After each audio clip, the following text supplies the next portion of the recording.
bëj dekretin, të kalojnë në këto hallka dhe të krijoj edhe një vatër tjetër krize. Nuk ka asnjë arsye presidenti ta mbaj. Dhe t'ju them edhe një detaj tjetër, se zakonisht gjërat qesharake janë të thjeshta. Në 86 që pretendohet që ka ndodhur një gjë e tillë, edhe me librespune Fatmir Xhafa nuk ka qenë më në krye. O Lorenz, tani ne nuk diskutojmë dot, ne u ngritëm nga indicie, po diskutojmë parimin. Dhe ti gjithë duket që folëm ja edhe irisin parimin dhe atë. Se mbarova, falë ta mbaroj. Shikoj çfarë do të ndodh nesër, është pjesë e gjithë kësaj situate politike që po luhet. E gjitha është një gur më tepër. Është hall po gjë. Nuk gjëja se prapë merrdi një version tjetër juridik. O blen, mos i dëgjoj se torturat dhe aktet e tjera kriminale gjatë regjimit komunist sipas akteve të Këshillit të Evropës përbëjnë krime kundër njerëzimit. Sipas kodit penal shqiptar dhe doktrinës ndërkombëtare, krimet kundër njerëzimit nuk parashkruhen. Njësoj si ato të nazizmit. Shumë dakord, më blen, po të ketë ndodhur një herë fakt. Po ka ndodhur, nuk e zgjidhim dot. Ne mo Lorenz, ne indicjet thon parimin. Më fal, tani fillojmë me nësen, edhe vazhdojmë ngrejmë gjithë këtë linjë arsyetimi. Or nuk ka ndodhur fare. Nuk ka ndodhur fare. Tani të risjell edhe një herë në vëmendje një deklaratë që un po them, i bën der emisionit, deklarata që u bë këtu për herë të parë dhe u bën nga zoti Ngjela. Që zoti Ngjela është antikomunist, këtë e di çdo kush. Është aksion, një lloj si që është aksion që po ka mbetur akoma se po thonë mos e ka ndruar Ngjela. E di ai çfarë ka vuajtur. Është aksion që Ngjela është antikomunist, siç është një e vërtet historike dhe e trishtuar që doktori ka qenë komunist.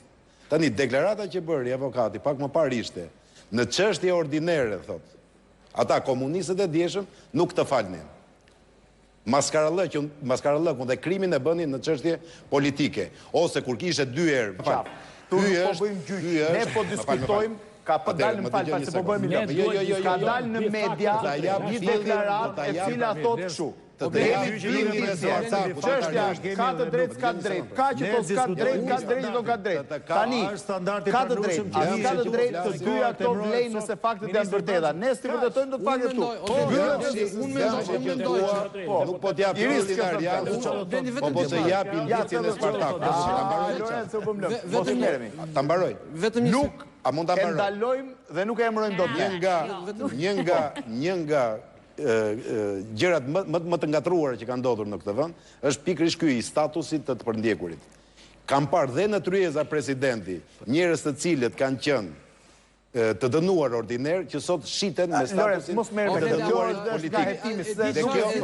E di çfarë mendojnë në këtë rast? Dhe kjo është një gjë më. Ore, mua ma mbushën tani celulari se po të filloj të lexoj me persona të cilët thonë njëri është e vërtet, tjetri s'është e vërtet. Njëri thotë ky thotë vërtet, tani unë nuk merrem me këtë. Ne po merrem me indicien, po flasim në parim. Nëse rasti është po si i vërtet nuk diskuton fare të mua. Unë mendoj që politikisht me interes, unë po t'isha në vend të opozitës do bëja kështu. Do lejoja ta emronte, do i nxirja gjithë, do i vërtetoja këto akuza, nëse janë të vërteta, dhe do detyroja që pastaj ta hiqin prapë mas 10 ditëve. Por ka qenë ministër drejtësie. Gjëja më mirë do ishte kjo, lene ta emroje, sepse dhe pastaj vërtetoj gjitha këto dhe shkarkoj. Po, të them edhe diçka tjetër. Iris s'ka folur. Iris, edhe një qëndrim për këtë, po. Unë mendoj që në ditët e sotme shumë e thjeshtë që ti të gjesh njerëz që